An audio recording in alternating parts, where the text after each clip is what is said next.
Hey there, everybody. Today we are going to be going through the steps of troubleshooting a team that is struggling when they really shouldn't be. So, this is going to be essentially all of the primary issues, the most common things that you could see that are causing your team to underperform. Now, of course, there are plenty of other things that could be the fault, but ultimately, if it is one of those things, you're probably going to want to talk to somebody directly. So I'm just going to cover a lot of the most common things here.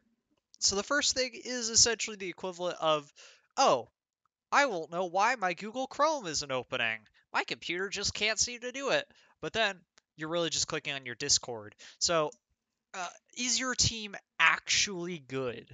So going through the Phillies lineup here, we got Travis Jankowski, not a horrible center fielder. Andrew McCutcheon, not very good at all. Real Muto's very good, obviously. Harper's not bad. Hoskins is not great, but not awful. Didi Gregorius is really bad. Gene Segura is pretty bad. And Ronaldo Torres is pretty bad. And then we've got on our pitching side of things, Aaron Nola, who's pretty good. Zach Wheeler, who's pretty good. Zach Eflin, pretty bad. Ranger Suarez, he's solid. And Matt Moore, pretty bad. The bullpen, Hector Neris, awful. Vince Velasquez, awful. Jose Alvarado, really bad. Archie Bradley, awful. David Hale, awful. Sam Coonrod, not good. Brandon Kinsler, not good. Jojo Romero, not good. So, I mean, essentially, this is not actually a good team. So, in this case, I would say the first issue here is that the Phillies are not really built to be all that successful. This is a team that can maybe win like 85 to 90 games, but if you're expecting the team to succeed over a large sample size or have a greater degree of success, it's not. It's got decent players. It's just not built to succeed because the defense is not good, which means you're going to underperform by definition, essentially. The hitting is all power essentially. So you're going to have a lot of just home runs with nobody on base, and you're not going to be too productive as an offense. I mean, these are things you have to think about. How is your team synergize? Do you have guys who can get on base? If you have guys who can get on base, do you have guys who can get them in? If you do you have a good defense? Do you have a good pitching staff? Guys who aren't going to give up a lot of home runs and walks. Now, step number two is essentially the equivalent of turning it back or off and back on again. Do you have a good scout? Essentially, if you do not have a highly favored tool scout, that's your problem. You almost certainly have inaccurate ratings on your players. You've almost certainly just not actually getting a good idea of how effective your team is. I know that when I was just getting started, I didn't know which scouts were good. I was running neutral scouts and favorability scouts and even highly favorability scouts. I would build teams that would be god tier and I would not be able to put up a winning season. I couldn't figure out what the problem was. It was always the scout. I would replace the scout. My ratings would be accurate. And what do you know? My team's actually awful despite what my scout's telling me. So you have to get a highly favored tool scout. This case, our scout's probably not giving us an accurate read of our players. We could have a much worse roster than it looks. We really need that better scout. Now, if you have a good scout and your scouting ratings are still a little bit inaccurate, that's generally only going to happen with really low accuracy, highly favored tool scouts. You're going to need to increase your scouting budget as well. But once you have a good scout, you're probably not going to have many issues with just horrendous inaccuracies. Now, the next problem is also another personnel. Your team trainer. How good is your team trainer? How good or how often are your guys getting injured? In this case, we got Paul Boucher, who's probably the best trainer in the game. I'm going to be real here. This is an outstanding trainer. He's good at pretty much literally everything legendary, preventing arm injuries. This is just an outstanding trainer. We probably aren't dealing with many injuries. I don't think injuries are likely going to be the key issue here. The next thing that you're going to want to consider is, do I have good players defensively at key positions? Our catcher, JT Realmuto, he's pretty good. We've got the catcher ability that we need, so our pitching staff is not going to struggle unnecessarily. At shortstop, we got Didi Gregorius. This is not going to cut it. We do not have the defensive quality here. We would need at least a bit more range with some really good offense, or we're realistically going to need at least 10 more points of range from Gregorius to be a good shortstop. Second base, Ronaldo Torres. He's actually not that bad. Center field, Travis Jankowski on the lower end. Upgrading your defense is going to be the easiest way to improve your team's performance immediately. Essentially, if you add a lot of range to your critical positions like catcher, center field, shortstop, you're going to see massive returns on your defensive performance. And in a lot of cases with teams that are underperforming, it's because you've got players at critical positions who are just not capable of playing there, or you've got players elsewhere who are just not good enough defensively. So if you have massive issues, especially when it comes to runs allowed, you're going to want to look to improve your defense at critical positions. The next thing you're going to check is actually the pitchers themselves, especially your starting pitchers.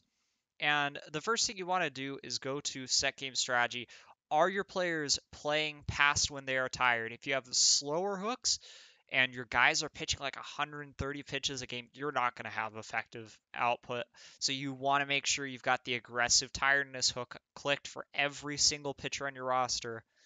And for laying that point into the next bit, make sure your bench when fatigue percentage is 80% for all pitchers, so they're not pitching when they're tired, and 97% for all hitters. Now, you can argue that this can go as low as 96.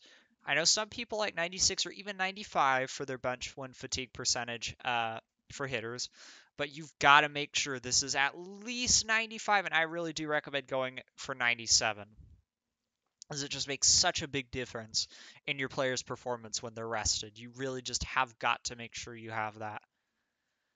The next thing that you want to check is how good are your pitchers actually? Uh, do you have pitchers who are just not capable of preventing walks? Do you have somebody with super low control who's going to walk the farm? I don't think we really have anyone in the rotation who's a great example of this. But in the bullpen, somebody like Jose Alvarado, for example, even with an excellent ability catcher, 35 control is just going to lead to a lot of walks. Now, he does have great stuff and movement, which you could argue makes up for it to some degree. But with Alvarado, you're really going to have to watch the walks. And if they're just a massive issue, that's the explanation for it. You can probably, or you should probably be moving on. You want to generally have pitchers who have at least 55 control and movement. Stuff is a little less important. You can get by with lower stuff, but you really have got to capitalize on that control and movement. Now, the next thing you want to consider is my team chemistry absolutely awful. If you got a lot of unmotivated, disruptive, selfish, and outspoken players, especially outspoken and disruptive, you're going to have some issues with your team chemistry generally, especially if you're not winning games. And it can compound into massive issues where guys are performing even worse than they should be because you have horrible chemistry. Issues like that can just really overwhelm you. So you want to make sure that you have good captains if your chemistry is awful. You want to bring those guys in. Unless you're disruptive and outspoken players are top tier guys, you want to get rid of them whenever you can. So Dubal Herrera, he's not good at all. We absolutely want to get rid of him so we don't have that personality to deal with. Brandon Kinsler is pretty good, and unless we have better pitchers, I think we probably have to stick with him. But you just do not want to, you want to limit the number of bad personalities on your team and optimize the number of good personalities. Especially for backups. You bring in a backup catcher with like 65 ability and a captain personality, that's a big boost. You bring up a utility infielder with a great personality, the captain personality, that's a massive boost to your team. You're also going to want to consider your hitting coach, your pitching coach, and your bench coach. And to some degree, you're also going to want to consider your first base and third base coaches. Now, you want in your bench coach somebody who's going to get along with your players at least a little bit. You can't have somebody who's just got a bad relationship with everybody. In this case, Rob Thompson, he has no excellent relationships, and this is very much skewed towards the bad side, especially with our pitchers. So if we have a starting pitching staff just horribly underperforming, Wheeler, Suarez, Nola, Eflin, they've all got really horrible relationships with him. Velasquez too, you know that it's your bench coach's fault, at least in part because of the fact that he just cannot really work well with your pitching staff. You want a bench coach who has good handle development, mechanics, and aging, but generally the hitting coach and pitching coach are going to be more instrumental in how your pitching and hitting staff are performing. So you want your pitching coach to obviously be very good at teaching pitching, and the if you have a really bad pitching coach, that can sometimes affect how your staff how your staff performs. Same thing with hitting coach. If you got a really bad hitting coach, you can see your hitting lineup underperforming slightly. And with your first third base coaches, you got to make sure that you've got players who are teaching catching, infield, and outfield defense well. So in the staff roles page, you want to make sure that these are all very high, like outstanding, or you could see your defense underperforming even more, which again could compound with other issues and become a really big problem for your team if you can't prevent runs. So overall, those are going to be the biggest issues with why your team is underperforming. You could also have issues like with your division rivals being really good, but generally, my big recommendation if your team is still underperforming, you have replaced your defense. Everyone's outstanding now. You've still got good hitters on your team. Your pitching staff is outstanding. You've got good coaching. Your scout's awesome. You know you've got accurate ratings on everyone. Your trainer is good and you're not suffering injuries. It's time to just strip the team down and find a different core at that point. I mean, even though you've likely already changed a lot of things, you need a massive change at that point. Starting fresh is probably the best thing you can do. So going into a rebuild mode at that point, trying to retool your team is probably the best thing you do. You can also absolutely ask my or anyone else questions about your team, and we would be more than happy to help. So let me know if you guys do have any questions about this, and I will get to them as quickly as possible. I hope this was helpful for everyone, and I'll see you guys on the next video.